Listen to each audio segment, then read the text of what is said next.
Nice to meet you, Phil. Yeah, nice to meet you. If you can talk to us about your love for the Alamo. Well, you know, it's, I mean, I'm being English, of course, I've got a lot of history I could have got fascinated with, but this touched a nerve way back when I was about 5 or 6 years old, so, and it stayed with me, you know, I mean, I never dreamt that there would be things that I could actually touch and see and buy that were related to this. I just, you know, I'd kind of grown up with the movies, I thought that it was a bit, you know, been and gone.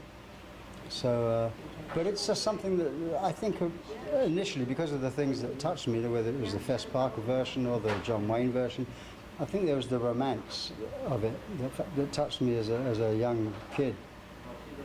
You know, up until the age of maybe, you know, early teenager, of guys doing the right thing, you know, of knowing they were going to die, but standing up for what they believed was right.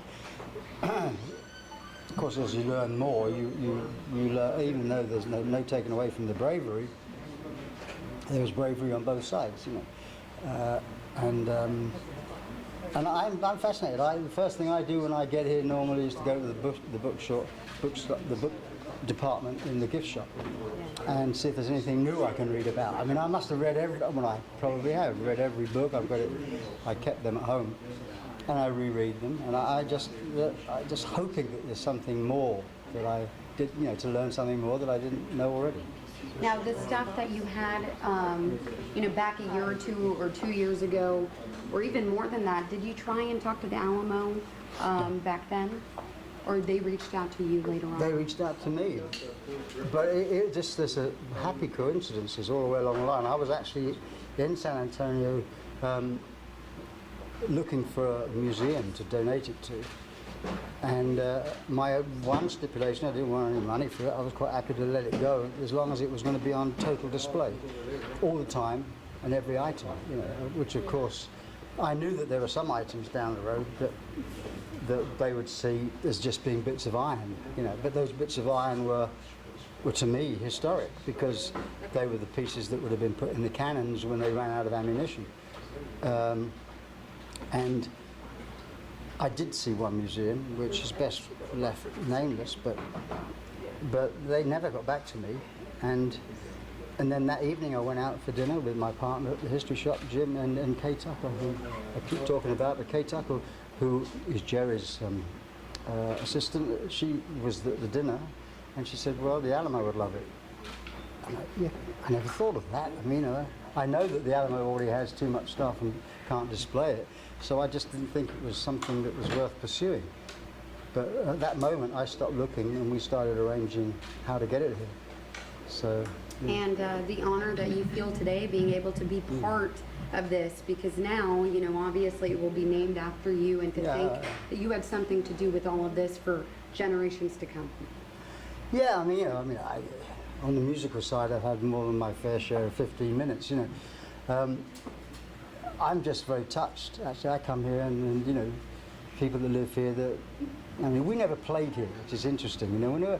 I kind of feel, although the music's played on the radio, I don't feel like I'm a pop star here, you know, even though you can tune in the radio and you can hear the music, but it's the fact that people are just very nice to me here, you know, and it's something, it's a different kind of experience for me. So I get touched when people applaud, you know, and come out and they say, well, you know, this is fantastic. It's doing it for the right reasons. What is your favorite artifact that you've had and maybe donated today? Well, you know, on any given day there's also always something different. But, well, you've probably seen this, right? This is probably one of the jewels in the crown, but you know, if you get a bit bored with this, there's plenty of other jewels.